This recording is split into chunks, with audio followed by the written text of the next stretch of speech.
Friends, स्वागत है आप सभी का स्टैंड अप क्लासेस पर। तो स्टूडेंट, आज की इस वीडियो में हम लोग बात करेंगे कोस्ट गार्ड डीबी का जो मैथ का सेक्शन फर्स्ट है उसका प्रैक्टिस सेट हम लेकर आए हैं और इसको हम सॉल्व करेंगे। और आपका जो भी एग्जाम का लेवल है उसके हिसाब से इसमें क्वेश्चन को रखा गया है और आप देख लेंगे इसमें किस प्रकार का क्वेश्चन पूछा गया है। ठीक है स्टूडेंट, चलिए स्टूडेंट आज के क्लास को हम लोग स्टार्ट करते हैं। तो सबसे पहले पहला क्वेश्चन देखते हैं। पहला क्वेश्चन क्या दिया हुआ है।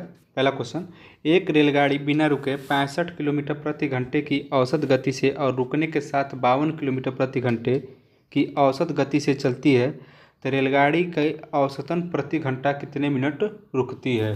ठीक है, तो ये आपका पूछा है औसतन प्रति घंटा कितने मिनट रुकती है।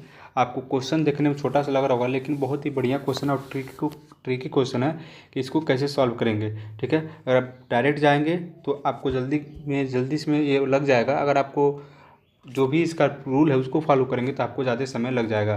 तो मैं आपको एक फार्मूला बताऊँगा, आप उसको नोट कर लीजिएगा।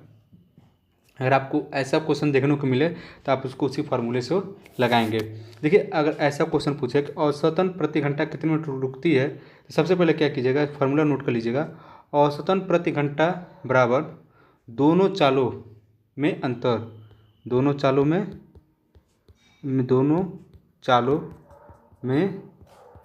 अंतर यानी the difference between both speed by, और क्या कर रहा है, नियत चाल। तो नियत चाल मतलब जो बिना रुके चल रहा है, यानी जो बिना रुके चल रहा है उसको बोलते हैं नियत चाल। तो जो बिना रुके चलेगा उसको क्या बोलते हैं, नियत चाल। और गुणे समय, तो पूछा मिनट पूछा है तो यहाँ पे देखिए समय 1 घंटा मत लिखिएगा, यहाँ पे आप मिनट लिखिएगा 60 मिनट, क्योंकि रुकेगा तो घंटा भर के लिए नहीं रुकेगा, मिनट के लिए ही रुकेगा। तो 60 मिनट यहाँ पे आप लिख लीजिएगा। ठीक है, तो ये आपका फार्मूला हो गया, दोनों चालों में अंतर बटे नियत चाल गुणे 60 मिनट। अब देखिएगा तो दोनों चाल कितना है, बिना रुके 65 माइनस 52, रुकने के साथ 52 किलोमीटर की औसत गति है। बिना रुके जो औसत गति वो कितनी है, 65 किलोमीटर प्रति घंटा है, और रुकने के साथ जो औसत गति वो कितनी है, 52 किलोमीटर प्रति घंटा की स्पीड से वो चल रहा है, औसत गति से चल रहा है। तो ये आपका डिफरेंस हो गया बाई जो नियत चाल है जो बिना रुके हुए चल रहा है वो कितना है 65, और ये इंटू 60। यहाँ से आपका कितना हो जाएगा, 65 माइनस 12 13, 13 5 65, ये 12 5 60, यानी 12 मिनट क्या रुकता है, ये रुकता है 12 मिनट, यानी ऑप्शन नंबर ए आपका क्या हो जाएगा, राइट आंसर हो जाएगा। तो क्वेश्चन नंबर फर्स्ट का आपका option number A right answer हो जाएगा। अब हम लोग बढ़ते हैं अगले क्वेश्चन पे। अगला क्वेश्चन देखिएगा, ये आपका बहुत ही बढ़िया क्वेश्चन है, ध्यान से समझने की कोशिश कीजिएगा। एक वृत्ताकार बेलन की ऊंचाई 6 गुनी बढ़ा दी जाती है। एक वृत्ताकार बेलन है उसकी ऊंचाई कितना कर दिया जाता है, 6 गुना बढ़ा दिया जाता है, और उसके आधार के क्षेत्रफल, आधार का जो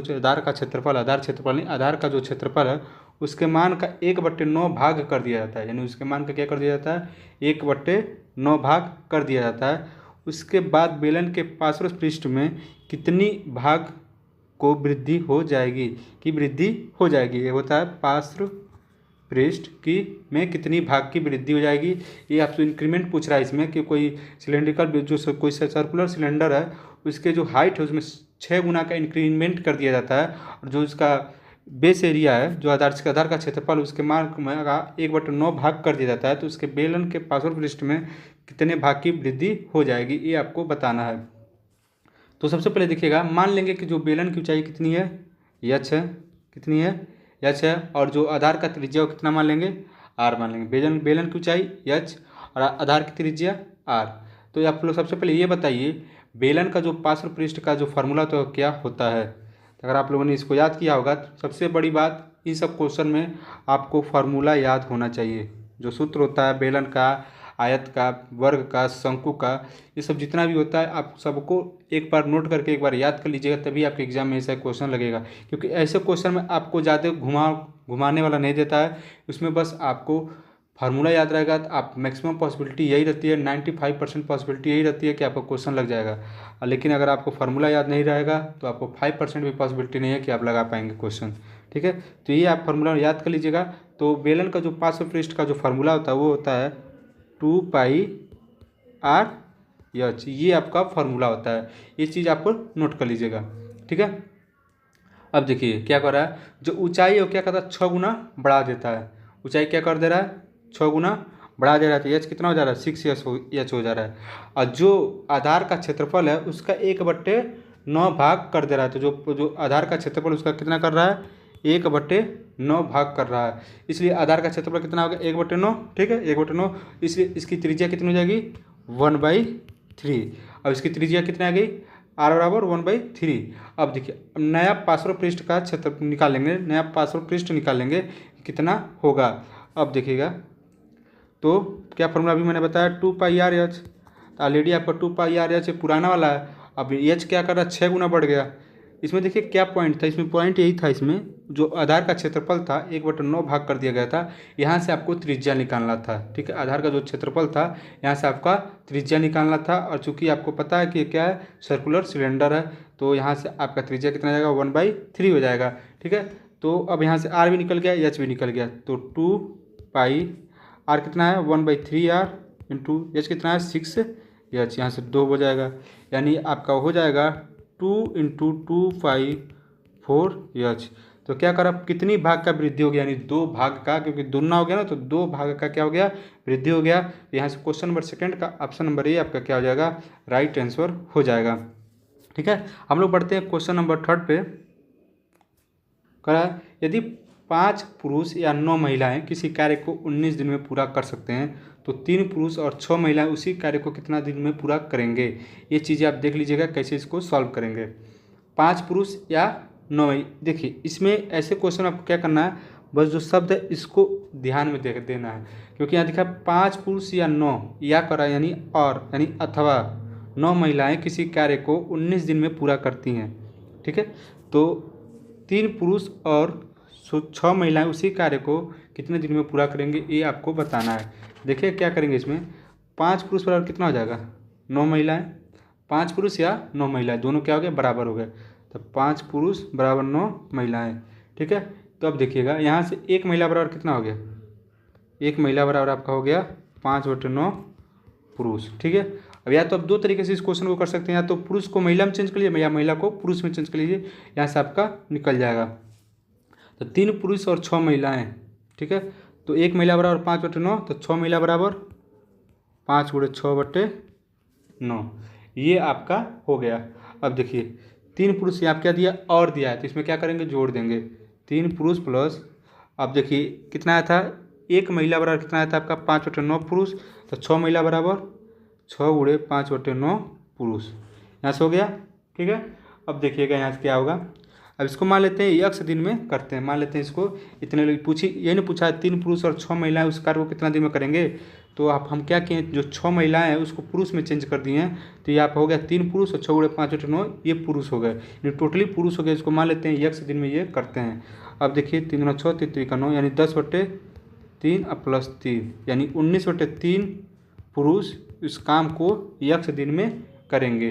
ठीक है, अब देखिएगा अभी भी आपका पुरुष में चेंज हो गया, महिला के यहाँ कोई झंझट नहीं है। तो क्या आपका क्वेश्चन बना, अब पूछ रहा है 19/3 पुरुष उस काम को कितने दिन में करते हैं, x दिन में करते हैं। तो इसी x का आपका मान निकालना है। तो 5 पुरुष उस काम को कितने दिन में करते हैं, 19 दिन में। तो 1 पुरुष कितने दिन में करेगा, 5 × 19 दिन में। अब 19/3 पुरुष उस काम को कितने दिन में करेगा, तो ये आपका हो जाएगा 5 × 19 देखिए 5 × 19 अभी नहीं करते इसको, अभी आप बस इतना समझिए, ये आपका 19/3 × x, ये आपका पुरुष, ये आपका दिन, ये आपका पुरुष, ये आपका दिन। ठीक है, यहाँ से x बराबर कितना हो जाएगा, 5 × 19/3, ये कट जाएगा, ये ऊपर चला जाएगा, कितना हो जाएगा, 15 हो जाएगा। तो x बराबर 15। ठीक है, तो ऑप्शन नंबर आपका डी आपका क्या हो जाएगा, राइट आंसर हो जाएगा। यहाँ से आपको ये वाला फार्मूला आपको पता होगा, m1d1 = m2d2, इस वाले मेथड से मैंने इसको किया। तो क्वेश्चन नंबर 3 का ऑप्शन नंबर डी आपका राइट आंसर हो जाएगा। अब देखिएगा क्वेश्चन नंबर 4, ए में नहीं होगा, यहाँ पे ए की काम करने की क्षमता बी से 3 गुना है। तो ये जो कैपेसिटी वाला क्वेश्चन है ये आपके एग्जाम में 100% आएगा। तो ये आप इसको ध्यान से देखिएगा, ए की काम करने की जो क्षमता है बी से 3 गुनी है, अतः वह किसी काम को करने में 20 से 20 दिन का कम समय लेता है। तो ए की जो कार्य क्षमता है वो 20 से कितनी है, 3 गुनी है। ठीक है, तो इस वजह से वो किसी काम को करने में 20 से कितना दिन का कम समय लेता है, 20 दिन का कम समय लेता है। तो ज्ञात कीजिए कि बी अकेले उस काम को कितने दिनों में कर लेगा, ये आपको बताना है। देखिएगा इस क्वेश्चन को, ए की कार्य क्षमता बराबर कितना है, ए की कार्य क्षमता बराबर कितना दिया है, 3 गुणे बी की कार्य क्षमता। ठीक है, तो ए की कार्य क्षमता बराबर बी का 3 गुना। तो दोनों का अनुपात कितना हो जाएगा, ए बाई बी बराबर कितना हो जाएगा, 3/1। ये अनुपात में हो गया 3:1। इसको क्या लिख सकते हैं, 3x एंड x। अब देखिए ए बी से कितना समय कम समय लेता है, 20 दिन का। ये 3 और x समझ में आया यहाँ तक। अब देखिएगा ए बी से 20 दिन का कम समय लेते हैं, यानी दोनों का जो डिफरेंस है 3x माइनस x का डिफरेंस कितना आ गया, 20 का आ गया। 20 दिन का कम समय ले रहा है तो घटा देंगे तो 20 हो गया। यहाँ से 2x बराबर 20, x बराबर आपका हो गया 10। ठीक है, x बराबर आपका कितना हो गया, 10 हो गया। अब यहाँ से आप निकाल सकते हैं बी अकेले उस काम को कितने दिनों में कर सकता है। अब एक चीज़ और नोटिस कीजिएगा यहाँ पे, अभी जो हमने 1:3 निकाला, सॉरी 3:1 निकाला, ये आपका क्या था, ये आपका क्षमता का अनुपात था। क्या था आपका, क्षमता का अनुपात था।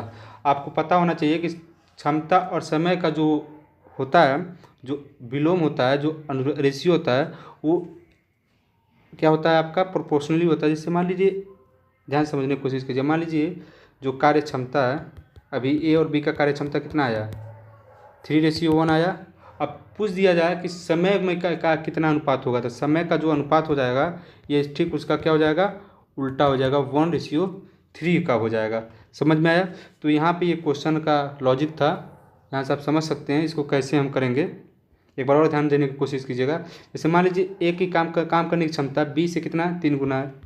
ए की क्षमता कितना है, बी से 3 गुना है, तो बी गुणे 3 हो गया। तो ए की क्षमता बट्टे बी की क्षमता।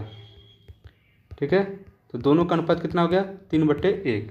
अब यहाँ से पूछ दिया, अब बताइए समय तो आपका निकल गया, एक्स का तो मान निकल गया, एक्स बराबर कितना आया आपका, 10 आया। अब क्या पूछा है, बी अकेले उस काम को कितने दिनों में कर लेगा। तो पूछा है बी अकेले उस काम को कितने दिनों में कर लेगा, यानी समय पूछा है।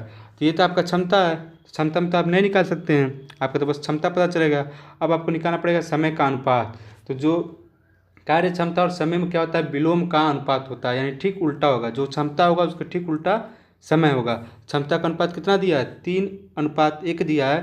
तो ए और बी के कार्य करने का समय का जो अनुपात होगा कितना हो जाएगा, 1:3, यानी x/3। x का मान कितना आ गया आपका, 10। ये आपका बी का समय है, तो बी का कितना जाएगा, 3 × 10 यानी 30। ऑप्शन नंबर ए आपका क्या जाएगा, राइट आंसर हो जाएगा। तो ये चीज़ आपको ध्यान देना है। एक बार और नोट कर लीजिएगा कि जो कार्य क्षमता होता है, जो कार्य क्षमता होता है आपका और समय होता है, आपस में क्या होता है, विलोम का अनुपात होता है। क्या होता है, अपोजिट का अनुपात होता है। ठीक है, तो ये चीज़ आप नोट कर लीजिएगा कॉपी पे। अब हम बढ़ते हैं अगले क्वेश्चन पे, क्वेश्चन नंबर 5 पे। क्या दिया है, क्वेश्चन नंबर 5, एक वस्तु का अंकित मूल्य 550 रुपये है। ठीक है, एक वस्तु का अंकित मूल्य 550 रुपये है। एक दुकानदार इस पर 20% की छूट देता है। एक दुकानदार इस पर 20% की छूट देता है और इसके बाद भी 10% का लाभ प्राप्त करता है। यदि वह इसे 470 रुपये में बेचता है तो उसका लाभ प्रतिशत क्या होगा, ये आपको बताना है। कोई दुकानदार है, ठीक है, किसी वस्तु का अंकित मूल्य कितना है, 550 रुपया है। ठीक, अब कह रहा एक दुकानदार इस पर 20% की छूट देता है और इसके बाद भी 10% का लाभ प्राप्त करता है। यदि वह उसे 470 रुपये में बेचता है तो इसका लाभ प्रतिशत कितना होता है। ये आपका क्वेश्चन है, बहुत ही बढ़िया क्वेश्चन है। इसमें मैक्सिमम क्वेश्चन में ऐसे क्वेश्चन आपका टाइम टेकन ज़्यादा होता है, तो आप थोड़ा सा समझ सकते हैं इस पर। तो क्या करता है, दुकानदार उस पर 20% की छूट देता है। मान लेते हैं 20% की छूट देने पर, 20% की छूट देने पर जो एसपी है, यानी जो विक्रय मूल्य है, वह कितना हो जाएगा, अंकित मूल्य का 80%। अंकित मूल्य का 80%, अंकित मूल्य कितना दिया है, 550 और गुणे 80/100। यहाँ से आपका हो जाएगा 440 रुपया। 20% छूट देने के बाद जो आपका विक्रय मूल्य कितना है, 440 रुपया। कैसे निकाले, मान लीजिए अंकित मूल्य दिया 550 रुपया और इसमें आपका 20% छूट दे रहा है। तो 20% छूट देने के बाद आप एसपी जब निकालेंगे तो आपका कितना हो जाएगा, 440 रुपया। और इसके बाद भी 10% का लाभ प्राप्त करता है। अब इसके बाद भी 10% का लाभ प्राप्त करता है, ठीक है। अब देखिए क्या करेंगे, जैसे मान लीजिए यहाँ से आपका तो विक्रय मूल्य निकल गया, 20% का छूट देने के बाद आपका विक्रय मूल्य निकल गया। इसके बाद भी ध्यान से समझने की कोशिश कीजिएगा क्वेश्चन को। जैसे मान लीजिए अंकित मूल्य इसका कितना दिया है, 550 दिया है, ठीक है। 20% का आपका क्या कर रहा है, इस पर छूट दे रहा है। अगर आपको अब कह दिया जाए इसका CSP निकालो तो कैसे निकालोगे, या तो आप ऐसा नहीं निकाल सकते हो, 550 गुणे 20, यहाँ से आपको 110 रुपये का छूट दिया गया तो सेलिंग प्राइस कितना हो गया, 440 रुपये। यहाँ से ऐसे निकल गया। जैसे मान लीजिए आप कोई बुक खरीदने गए 550 का है, दुकानदार ने कहा हमने आपको 20% का छूट दिया, तब कहेंगे अब कितना में दिए, तो आप वहाँ कैलकुलेट कर लेंगे, कहेंगे हाँ 440 रुपये में हमको मिला 20% छूट देने के बाद। इसके बाद भी 440 रुपये में आपको दुकानदार बुक देने के बाद भी आप वो 10% का लाभ कमा लेता है, तब बताओ उसका क्रय मूल्य कितना होगा। आप ध्यान समझिएगा, CP बराबर फार्मूला होता है SP गुणे 100/100 प्लस 100 इंटू 100 प्लस 100 नहीं इंटू नहीं रहेगा, 100% परसेंटेज लाभ, ठीक है। तो जो CP है यानी जो क्रय मूल्य बराबर क्या हो जाएगा, विक्रय मूल्य गुणे 100/100 प्लस परसेंटेज लाभ, आपका ये फार्मूला होता है। ये आप नोट कर लीजिएगा, आप CP निकालेंगे। ध्यान से एक बार और समझने की कोशिश कीजिए। जैसे मान लीजिए 550 रुपये में आपने गए, 550 रुपये उस बुक कोई बुक लिया। जैसे मान लीजिए आप कोई मैथ का बुक लेने गए, 550 उस बुक का दाम है, ठीक है। उस पर लिखा हुआ है अंकित मूल्य, लिखा हुआ 550 दाम है। दुकानदार बोला मैं आपको 20% का छूट दिया हूँ, अब आपको इतने रुपये पे करने हैं। कितना रुपये पे करना पड़ेगा आपको, 440 रुपया। 440 रुपये आपने पे किया। उसके बाद 440 रुपये पे करके आप चले गए। दुकानदार का जो अब अपने मालिक से बोला कि सर 440 देने के बाद भी हमको 10% का लाभ हुआ, यानी हमारा जो क्रय मूल्य वो कितना, अब दुकानदार को बताना है क्रय मूल्य आपको कितना बताना है। तब देखिए CP जब निकालेंगे आप तो विक्रय मूल्य कितना था, 440 गुणे 100, और जो 100 प्लस और जो परसेंटेज लाभ हुआ। अब बताइए CP आप निकालेंगे 440 गुणे 100 यानी 100 प्लस 10 110, ये आपको हो जाएगा 4, यानी 400 रुपये का वो खरीदा था, ठीक है। अब यहाँ तक समझ में आया। अब ध्यान समझिए, आपका CP कितना आ गया, आपका 400, SP कितना आपका आया था 440।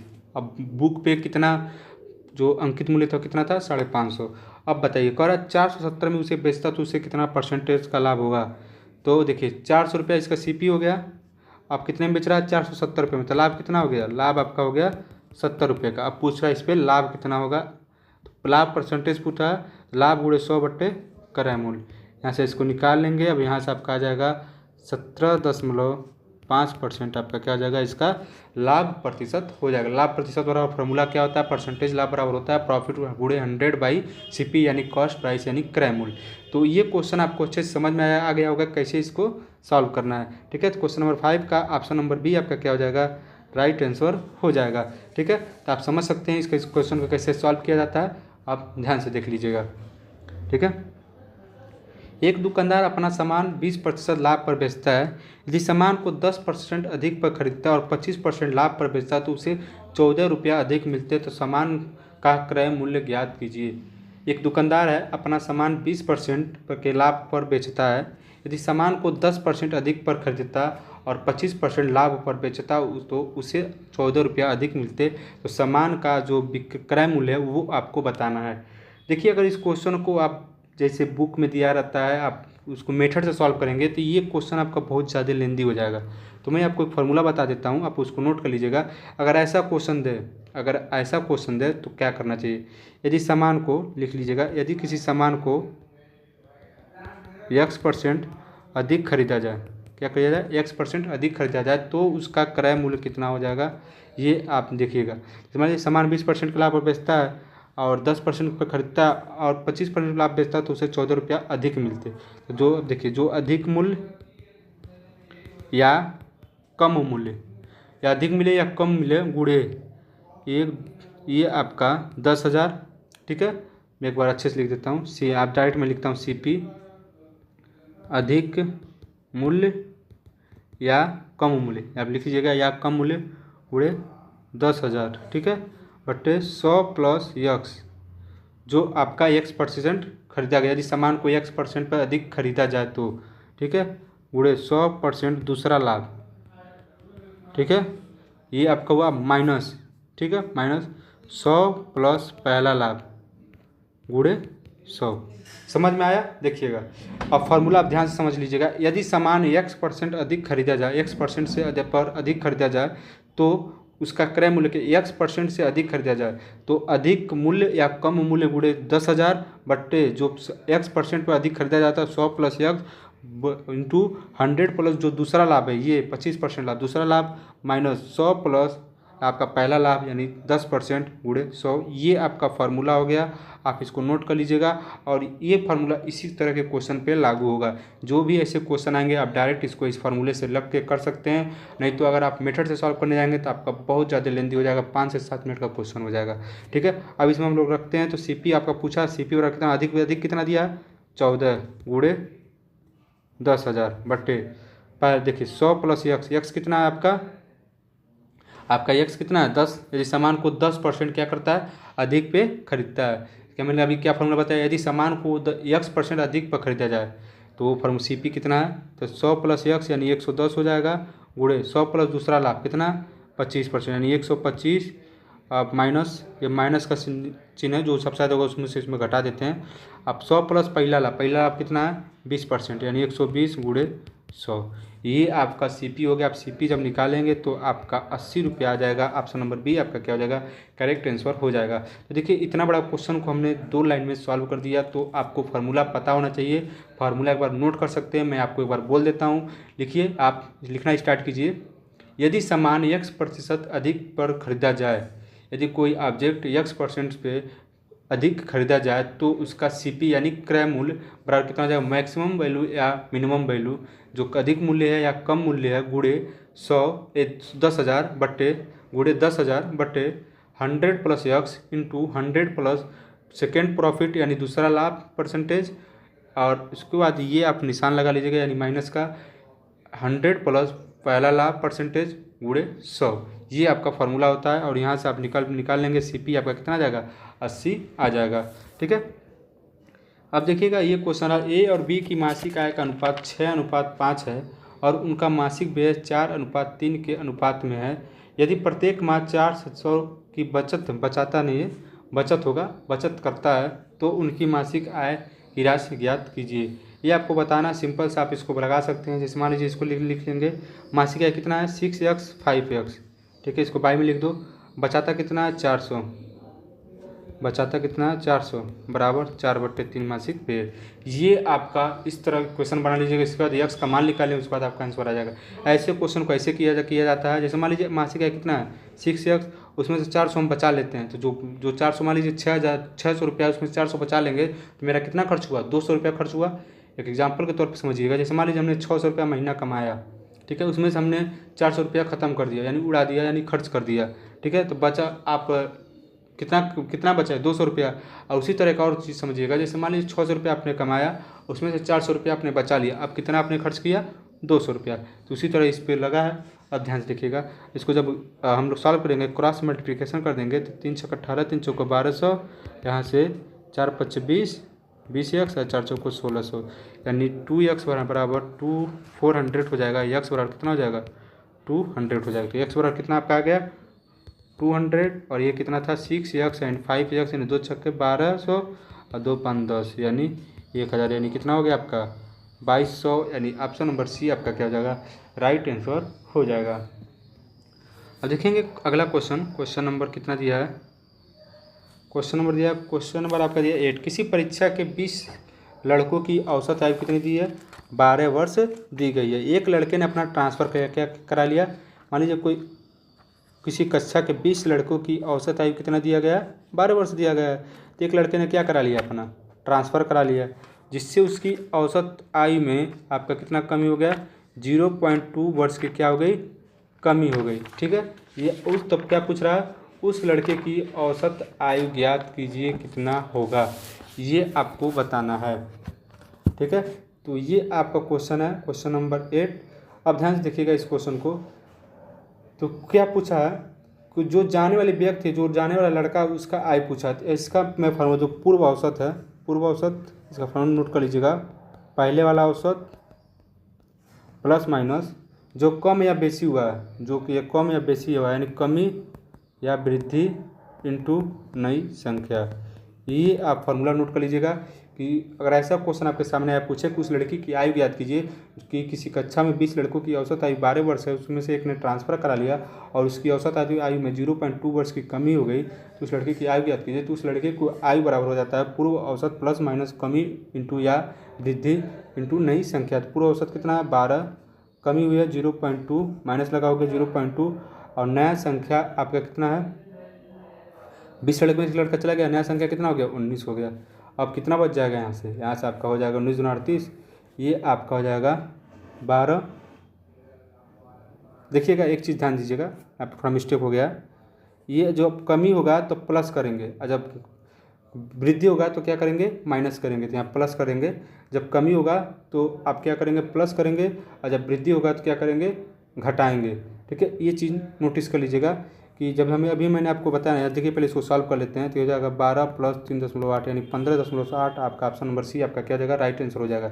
एक चीज़ नोट कर लीजिएगा आप पहले, पूर्व औसत यानी जो पहले वाला औसत है प्लस माइनस, तो पहले क्या लिखेंगे कमी होता है तो प्लस, अब वृद्धि होता है तो माइनस इंटू नई संख्या। ठीक है, ये आपका फार्मूला होगा उस लड़के की औसत आयु हो गया। ठीक है, नहीं तो आप एक और तरीके से लगा सकते हैं, जैसे मान लीजिए 20 लड़कों की औसत आयु, तो उनका सम कितना हो जाएगा 240, 20 × 12 240। अब बताइए एक लड़का चला गया, एक लड़का जब चला गया तो उसके औसत आयु में कितना 0.2 वर्ष की कमी हो गई। तो एक लड़का जब चला जाएगा तो औसत आयु कितना दिया 11.8 हो जाएगा। 20 लड़कों की औसत 12 वर्ष है तो इसके में कितना जाएगा 11.8 हो जाएगा। इसमें से 19 का मल्टीप्लाई करोगे उसका तब निकालोगे तब आएगा। तो इस तरह आपका ज़्यादा कैलकुलेशन हो जा रहा है, इसकी वजह से मैंने आपको वो फार्मूला बताया, वहाँ पे आप डायरेक्ट कर सकते हैं। तो आपका ऑप्शन नंबर आपका सी आपका क्या जाएगा करेक्ट आंसर हो जाएगा। ठीक है, एक बार और फार्मूला नोट कर लीजिएगा कि जाने वाले व्यक्ति की उम्र बराबर पूर्व औसत प्लस माइनस कमी या वृद्धि इंटू नई संख्या। प्लस का चिन्ह कब रहेगा जब कमी होगा और माइनस का चिन्ह क्या होगा जब वृद्धि होगा। ये चीज़ आपको ज़्यादा ध्यान देने की ज़रूरत है यहाँ पे। ठीक है, अब हम बढ़ते हैं क्वेश्चन नंबर 9 की तरफ। एक शंकु के चित्र के दो वृत्तीय फलकों के त्रिज्याएं 5 सेंटीमीटर और 4 सेंटीमीटर है। यदि चित्र की ऊंचाई 21 सेंटीमीटर है तो उसका आयतन क्या होगा आपको ये बताना है। तो दोनों फलकों की त्रिज्या कितनी दी गई है 5 सेंटीमीटर एंड 4 सेंटीमीटर दिया गया है। अब पूछ क्या रहा है उसका आयतन पूछ रहा है, एच दिया हुआ है। ठीक है, तो हम क्या करेंगे अब देखिए, अब जो चित्रक का आयतन का जो फार्मूला होता है 1/3 pi r square plus r square plus r into r अब बार से एच हो जाएगा। ठीक है, इसमें अगर आप फार्मूला में रखिएगा आर का मान 5 और ये छोटे आर का मान 4 रखिएगा तो वो ए आपका आ जाएगा। ठीक है, अब देखिएगा इस क्वेश्चन को कैसे देखते हैं। अब इसमें सब मान रखेंगे 1/3 पाई का मान 22/7 रख के जब सॉल्व करेंगे ये सब मान रखिएगा 5 का स्क्वायर 4 का स्क्वायर फिर 5 × 4 और एच का मान 21 रख के तब आपका जो फाइनली आंसर आएगा कितना आ जाएगा 1078। तो जो आयतन आएगा 1078 9 का भी आपका क्या हो जाएगा करेक्ट आंसर हो जाएगा। ठीक है, तो आप लोगों ने क्वेश्चन को देखा होगा कैसे इसको इन सब क्वेश्चन को हमने सॉल्व किया। ये आपका टोटल 9 क्वेश्चन थे आज के प्रैक्टिस सेट में। अब हम लोग एक और प्रैक्टिस सेट कर लेंगे, उसके बाद आप लोग खुद से पढ़िएगा, एक दिन 2 दिन का समय रहेगा, आप खुद से पढ़िएगा। बाकी हम लोग मिलते हैं अगले क्लास में, तब तक ले जय हिंद जय भारत। वीडियो को लाइक कर दीजिएगा, चैनल को सब्सक्राइब कर दीजिएगा। धन्यवाद।